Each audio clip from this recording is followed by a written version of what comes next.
It is the legend, the wonderful, the supremely talented Mr. Tony Christie.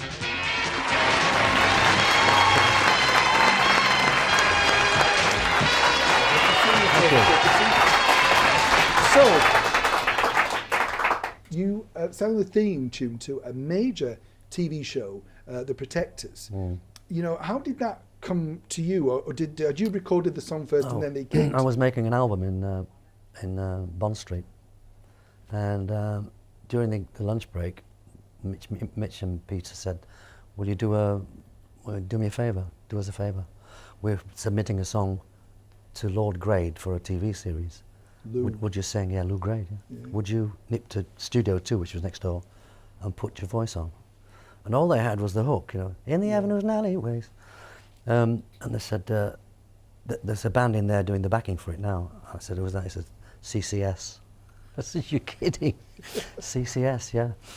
So I went in there and just sang that hook bit. Yeah. And they sent it off to Lou Grade. And I think the next day, Lou Grade came back and he says, love the song. I'll take the song if I can have the voice, the singer.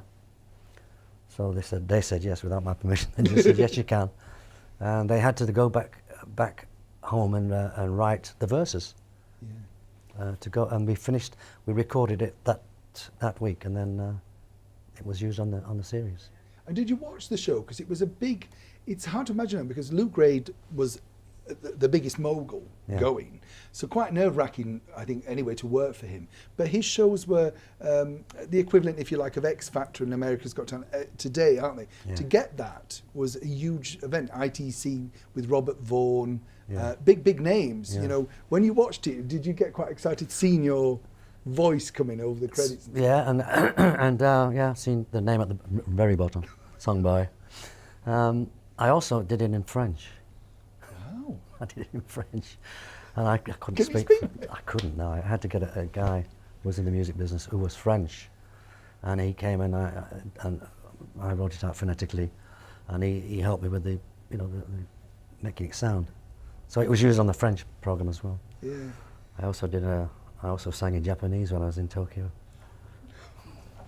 For an advert, yes, I did. Wow. Again, phonetically.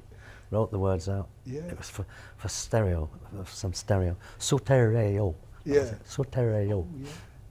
You see, to me, Avenues and Alleyways, though, sounds like a Bond theme. And I've always wondered, and I still believe, that you would be a fabulous Bond theme singer. Was that something you wanted to do? Because it was in those days, it was an accolade to get it. Now you never quite know who's doing it, do you? I would have liked to have done a Bond thing. I did write with Peter Callender. We wrote a song and sent it off, and it was returned unopened. They didn't even listen to it. I can't believe that I'm sat here with you, Tony, in this beautiful location here at Westminster Live, and I want to thank you so much for being my guest today. Thank you. Let's give him a round of applause. Thank you very much. Thank you. So Tony, I can't let you go without giving us a rounding, sort of wonderful rendition. So if you could, take to the floor and we'll play the music now. Ready when you are.